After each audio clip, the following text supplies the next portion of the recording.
Title: Chronicle of the Seers Orb. A story by Ariel Sparks. A novel first draft. Copyright Ariel Sparks 2025. Chapter 12. Finals of the Trials. During this final week, Alara was not alone. The Guardians paired her with other prospects, their camaraderie and unity echoing through the ancient halls. Enter Raija, an older boy with eyes as bright as the dawn and a smile as wide as the horizon. His words of encouragement were as refreshing as the first drops of rain on a parched land, lifting the spirits of those around him. He hailed from the distant lands to the Near East, a place where the sun painted the desert with whispers of gold. They moved as one, a symphony of breaths, and their hearts beating in time with the pulse of the sacred grove. His skills were as varied as the sands of the desert, and together, they tackled the trials with a verve that seemed to defy the very fabric of the whispering grove. The final day of the trials dawned with eager anticipation. The grand trial awaited them, an epic challenge they had been preparing for. Known as the synchronicity of the elements, it was a test that would see their individual strength and wisdom blend into a crescendo of unity. The 8 young initiates gathered in the heart of the grove, each one emanating a different hue of determination. Alara's eyes darted to the towering archway that led to the tunnel of false desire. It was said that the sounds within could lead one astray, a cacophony of tempting voices that song sweet nothings of power and wealth. Yet, she knew that the true path lay in discerning the soft, sincere words of the heart. Arafa's words of encouragement from the previous night still echoed in her mind. Your finesse will be your compass, Alara. Raija shot her a wink and a grin. Ready to outfox these sirens. His words were a playful jab, yet beneath the banter lay a thread of earnestness. Alara nodded, her own smile as bright as the dawn. As ready as a fish is to swim in the sea, she quipped. As they stepped into the tunnel of false desire, the songs grew deafening. Alara's eyes darted around, trying to focus on the myriad lights that danced and flickered, each suzerain a siren's call to follow. Yet she remained steadfast, her heart a bastion of calm amidst the storm of temptation. Raija, ever the joker, began to follow one particularly insistent light, only to be tugged back by the sleeve. Where do you think you're going? She teased, her voice a playful tone in the cacophony. Raija chuckled, his eyes gleaming with mischief. Ah, the urging of wealth and power are ever alluring, aren't they? His accent danced with the same grace as the shifting sands of his homelands, each word carrying a hint of the desert's enigmatic charm. But I suspect our true prize lies in the wisdom of the heart, not the glitz of desert jewels. The next challenge the following day was a test of their finesse, one that would measure not their brute strength, but their delicacy of touch. A series of ancient artifacts lay before them, each one held secrets they were to lay bare. The task was simple: to lift each artifact without disturbing the still of the air around it.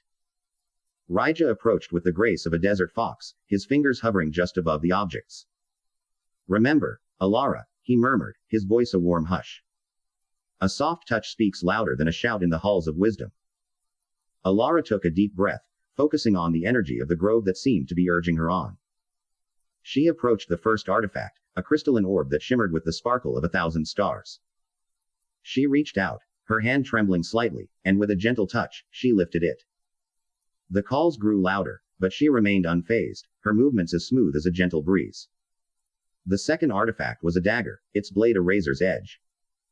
It lay nestled in a bed of velvet, the fabric evoking the wealth and power it had once symbolized. Raija stepped up, his eyes narrowed with the concentration of a desert hawk spotting prey. He reached out, his fingertips as delicate as a whispered secret, and lifted the dagger with the grace of a dancer. The sounds grew still, and he grinned at Alara. Your turn, he said in a light voice. Alara stepped up to the third artifact, a delicate flute that whistled secrets of the ancients. She studied its intricate carvings, each line as precise as the stars' alignment. Taking a deep breath, she closed her eyes and allowed the grove to guide her. Her fingers hovered over the flute, feeling the coolness of its surface and the faint vibration of its ancient song. The wisdom of the ancients are curious things, Raija murmured, his gaze on the flute as if he could see its history unfold before them. They speak of battles, of love and sorrow, and of destinies forged in the quiet moments of contemplation. Alara nodded, her eyes still closed as she felt the songs of the flute resonate with her own spirit. And tomorrow, she said, her voice a soft echo. We shall face trials that challenge not our strength, but our perception of truth. The next day dawned with the songs of the ancients in the air, as if they knew the significance of the trial that awaited the young seer and her companions. They were led to the edge of the Whispering Grove, where the paths diverged like the veins of a leaf, each one telling a different tale of the world that lay beyond. The guardians stood at the ready, their eyes sharp, watching the youths with a mix of pride and trepidation. Alara took in the scene with a keen eye, her senses acutely honed. The ancients speak of forks in the road, she murmured to Rija, who nodded sagely, his eyes scanning the paths ahead. Each one holds a truth and a falsehood, a challenge to our very perception of the world. The guardians stepped back, their murmurs of anticipation giving way to an expectant silence. The 8 initiates exchanged glances, each one understanding that this was not a test to be undertaken lightly. They had come so far together, their bonds of unity a beacon in the shadow of the unknown. Alara looked to Rija, whose eyes danced with the vision of 1,000 ideas. Which path do we choose?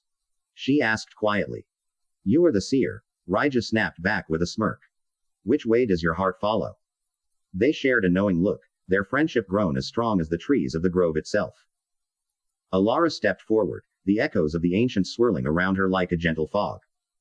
She placed her hand upon the first path, her heart racing. It was as if the very earth spoke to her, telling secrets of the paths, destinations.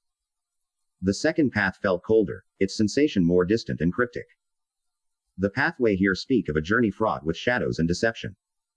She said, her voice a soft echo in the stillness. Rija took her hand, his grip firm and warm. And what wonders does the third path hold? Alara stepped to the final path, its words are as enigmatic as the Sphinx. She closed her eyes, letting the wisdom of the ancients wash over her. This one, she deduced, speaks of a journey through the past, a quest to unearth the truths that time has buried. Rija nodded. Then let us tread this path together, he declared with the flourish of a desert sultan. For in the knowledge of the ancients, we shall find the wisdom to navigate the trials that await. The final 2 days of the trials were a departure from the structured challenges that had come before. The trials grew more cryptic, the paths less clear. It was as if the very air itself had conspired to challenge them, speaking riddles and half-truths into their eager ears. The 8 young initiates faced a series of trials that required not only their individual skills but their collective ingenuity. They were like chess pieces, each one moving in harmony with the others, guided by the wisdom of the ancients that seemed to echo through every leaf and stone. Alara found herself drawn to a puzzle that seemed to weave the very fabric of the grove itself. A giant tree, as old as time itself, had a hollow in its trunk that contained 8 crystal shards. Each shard hummed with an ancient tune, a symphony of sound that spoke of unity and harmony. The challenge was clear. They must find a way to fit all the shards together without breaking the delicate harmony of the tree's ecosystem. Rija stepped forward, his eyes gleaming like the waters of a desert mirage. It seems we're to play a game of musical chairs, he quipped. But instead of chairs, we have the words of the ancients to guide us. The others prodded. They must choose. Their fate lies in the essence of the earth. Alara approached the tree, her movements precise. Each shard spoke to her, a cacophony of secrets waiting to be unlocked. The bonds of unity are complex, she said softly. But if we listen closely, we may just find the melody that brings us together. The rest of the initiates agreed, their eyes shining a shared determination. They worked tirelessly, fitting shard to shard with the care of a master jeweler placing gems in a crown. The vibrations grew louder, more insistent, as if the tree itself were urging them on. Rija, ever the charmer, sang a nonsensical tune under his breath, his voice as light as the air of a desert breeze. To their amazement, the vibrations of the shards began to harmonize with his song. One by one, they found their place, weaving together into a symphony that echoed through the grove. Over the week Alara got to know these 7 other initiates. Rija, with his desert-bronzed skin and eyes that sparkled like the advent of dawn, was as clever as a fox and as swift as the desert winds.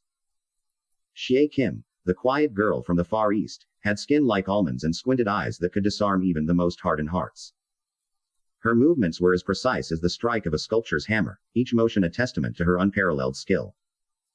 Kubenbi, the strongest and oldest among them, hailed from this very village. His tales of ancestry resonated with the earthy tones of home, each word carrying the weight of generations past. His skin was as dark and rich as the night, and his eyes held the quiet wisdom of one who had seen the light of the stars dance across the heavens. Kuptaranga, a girl with the blood of ancient Hindus' lineage, had eyes like pools of light brown amber that spoke of a depth beyond her years. Her straight black hair framed a face that was both fierce and serene, as if she had been sculpted from the very mountains she called home.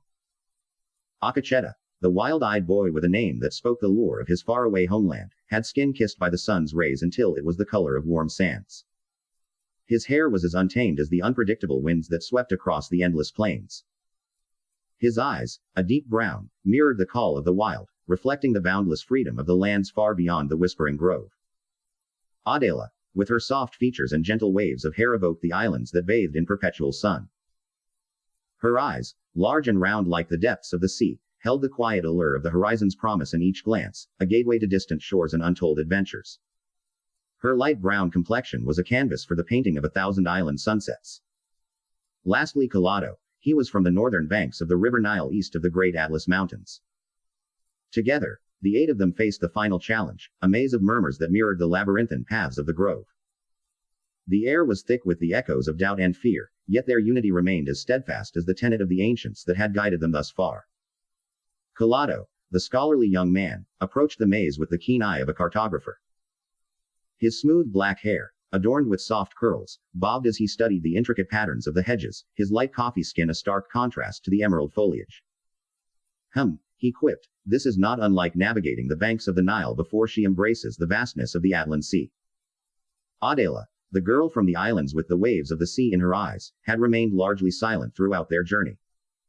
Yet, as they ventured into the maze, her voice grew as strong as the currents of the ocean tides. Look here, she said. The leaves show the path we should take. And indeed, the leaves did seem to lean towards a particular direction, as if urging them to follow. Raja's eyes narrowed, his desert-bred instincts honed in on the subtle cues of nature. Her words hold truth, he murmured to Alara. We should heed them. Alara nodded. Indeed, she said confidently. Let Adela lead us through this verdant labyrinth. The maze stretched before them, its walls of emerald minerals, and secrets of the ancients. Adela stepped forward, her eyes scanning the leaves as if reading the wind. This way, she said. Her accent danced around her words, a melodious lilt that seemed to harmonize with the reverence of the grove. Raja chuckled. You've got the map of the stars in those eyes, he teased, nudging her playfully. How do you do it? Adela offered a shy smile and in a gentle voice replied. The rustle of the leaves are not so different from the crest of the waves. Both guide the lost to safety, if you know how to listen. The group, their hearts beating in time with the hum of their collective spirit, followed her lead. Each step through the maze felt like a dance with the echoes of the ancients, as if the very air around them held the world's oldest secrets. The hedges grew taller, the path more winding, but their unity remained unbroken, a testament to the spirit of the grove that had bound them. As the light grew fainter, they stumbled upon an open glade, the light of the setting sun casting rays of gold upon their faces. In the center stood an ancient stone podium, its surface etched with symbols that hinted of destiny and fate. Arafa, the Grand Elder, awaited them. Welcome, children of the ancients, she called, her voice carrying the weight of 1,000 years. Your trials are complete. Rest now, for tomorrow shall reveal your place in the tapestry of our world. The 8 young initiates exchanged weary smiles, their hearts swelling with an affirmed resolve. They had faced the trials together, their bond as strong as the grove itself. As they made their way back to their dwellings, the air grew quieter, as if the grove itself was holding its breath in anticipation. The week that followed was a blur of laughter and delight, as Alara and her newfound companions shared tales and dreams of the world beyond the grove. The villagers embraced them with open arms, their eyes alight with curiosity. Alara found herself drawn to the story of their lives, each one a thread in the tapestry of the grove's legacy. Her time with them was filled with the embrace of friendship and camaraderie, a balm to her soul as she knew her journey was nearing its end. As the final day dawned, Adana entered their communal dwelling with a flourish, her eyes gleaming with an amber of anticipation. Alara, she announced with the pomp of a royal herald, it is time. Alara's heart skipped a beat, the throbbing of her heart echoing the excitement that danced in the air. She rose from her mat, the hum of the grove swirling around her as if to bid her farewell. Time for what? She asked. Adana's smile was warm as she said. Ah, my dear, today you shall stand before the Grand Elder and learn the fate granted to you by the ancients. Alara felt the ambers of anticipation rise within her, a tingle that danced along her spine. The Grand Elder. She repeated, her voice a soft echo of the call that had guided her thus far. Indeed, Adana replied. Your final review awaits, the crescendo of your week-long symphony. The call of destiny are poised to reveal your ultimate score. Alara took a deep breath, feeling the vibrations of the grove pulse through her veins. She had come so far, her eyes now windows to worlds unseen. The journey to the Grand Elder's chamber was like walking through a painting brought to life, the rustling of the leaves and the cut of the stones telling their own silent stories. The door to the Grand Elder chamber was ancient, its wood as gnarled as time itself. A soft voice, as mellow as the cascade of a distant waterfall, called from the other side. Enter. Alara's heart pounded in her chest as she stepped through the threshold, the essence of the grove seeming to hold their breath in anticipation. Adana followed close behind, her eyes gleaming. The room was grand, the walls adorned with the stories of generations past. A single beam of light pierced through a high window, casting hues of gold across the Grand Elder's face. She sat upon a throne carved from the wood of the earth, her eyes as knowing as the edicts of the ancients. Ah, Alara, Arafa said, her voice a soft crescendo in the quiet chamber. You've come so far, your vibration echoing through the grove like the sweetest melody. Tell me, Adana, what do you make of our young seer? Adana, ever the stoic sage, took a moment to ponder. Her eyes searched Alara's face, as if the words of the ancients were etched upon her features. I see a girl, she began, whose eyes hold the stars of the cosmos. She has faced her fears with the tenacity of a jungle cat and the grace of a doe. Yes, but what harmony does your heart hear when it looks upon her? Arafa pressed, a knowing smile playing upon her lips. Adana leaned in, her gaze piercing the shadows that danced upon the chamber's floor. I perceive in Alara a spirit as resilient as the mountains of the desert. Her mind is as sharp as a chef's blade, and her heart as vast as the waters of the ocean's depths. Arafa pulled out an ancient scroll from the folds of her robe. It unfurled with a hush that seemed to carry the wisdom of the ages. Let us see what the assessment of your trials have revealed, she said with an expectant tone. The scroll was a map of Alara's soul, inscribed with the score of her triumphs and trials. Arafa's finger danced over the parchment, tracing the lines that revealed her standing within the order of seers. Your creativity, my dear, excels even the most vivid of the grove's blooms. She announced, her voice a blend of surprise and amusement. Alara's cheeks flushed with the hint of a blush, as she felt the warmth of the compliment like the kiss of the desert sun. But, Grand Elder, she urged, what of my other traits? The results of the trials were not all of beauty and grace. Of course, Alara, she said in a light tone. Your creativity, it seems, has bloomed like the rarest of orchids in the depths of the marsh. You have an eye for the unseen, a heart that beats to the rhythm of the chorus of creation itself. The Grand Elder's gaze swept over the scroll, her finger moving to the next trait. Forthrightness, she murmured, her voice a gentle expression of approval. Your honesty is as refreshing as a cool spring, cutting through the cobwebs of deceit like the blade of truth. Alara felt a weight lift from her chest. The needles of doubt that had clung to her like mist had been chased away by Arafa's affirming words. Yet, she knew that the scroll was not all praise. And my literacy? Her voice a hopeful question. Arafa's gaze searched the parchment, her expression as enigmatic as the Sphinx. Yes, she said, that is an area where the results suggest you still have room to grow. But fear not, child of Bonder Wood, in this too you will grow, and the path of a seer is not one of letters and tones alone. Alara felt the needles of doubt begin to creep in once more, but Adana stepped forward, her voice firm. Your perception, Alara, is unmatched. You see beyond the veil that hides the truth from the rest of us. Your strength lies not in the muscles of your body, but in the purity of your mind and spirit. The Grand Elder nodded. Indeed, she agreed, her voice a comforting murmur. The results of the trials have revealed your unique gifts. Your literacy may not be as honed as a scribe's, but your ability to read the signs of the world around you is a treasure beyond measure. With a grace that belied her age, Arafa rose from her throne and approached Alara. Her hand rested upon the young girl's shoulder. Now, Adana, I believe we need a moment of quiet contemplation with our newest seer.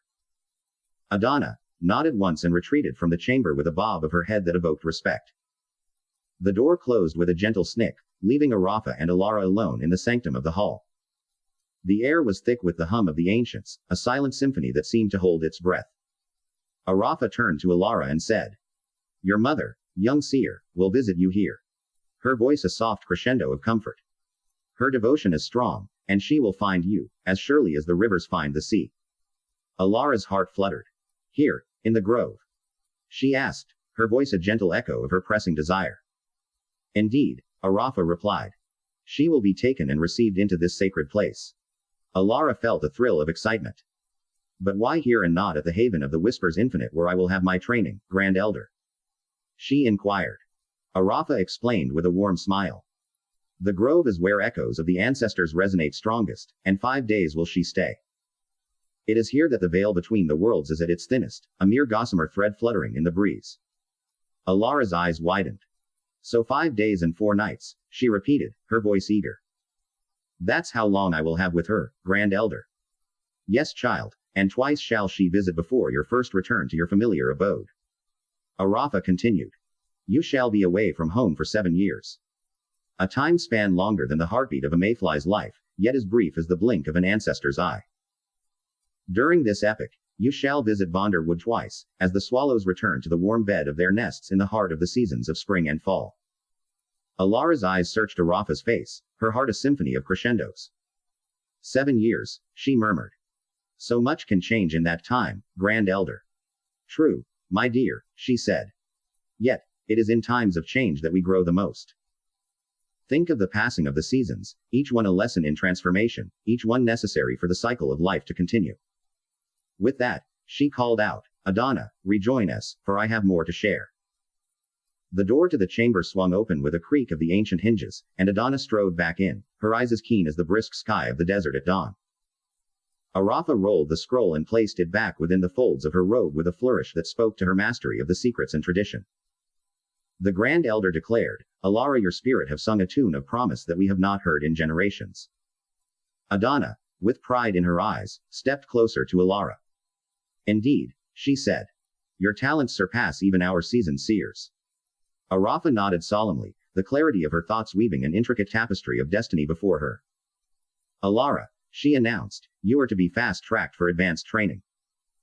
By the start of the next year's harvest moon, you shall stand before the scholars of the Haven of the Whispers Infinite and demonstrate your mastery of the seer's arts. Adana's eyes lit up like aurora of the northern lights, her smile a crescendo of excitement. The wonders of the ancients have truly blessed us. She exclaimed. In my time, I have never seen a pupil grasp the skills so quickly. Alara felt the thrill of anticipation dance within her as she looked up at Adana, her mentor's words resonating like an ode of an epic tale. But what of the orb? She asked. Will I still be able to see Bonder Wood? In time you will have sight beyond the need of the orb, my child, it will become a tool for improvement. And yes, the energies of the orb are but the opening bars of your symphony, Alara. Adana quipped. As your gift unfolds, the signs of the world will become as clear to you as the song of a lark at dawn. The orb shall be your tuning fork, attuning you to the symphony of choruses that play across the vastness of existence. Adana and Alara left the chamber with a sense of excitement that seemed to resonate through the very air of the grove. The echoes of the ancients grew louder in Alara's ears, as if the very trees were singing congratulations. Adana felt a well of satisfaction as they stepped into the sunlit glade, the shadows of their forms dancing on the soft moss beneath their feet.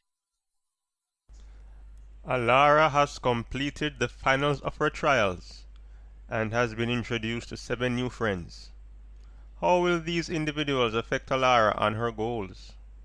Find out this and more next week in Chapter 13, Collaboration, Introduction, and the 7 Arts.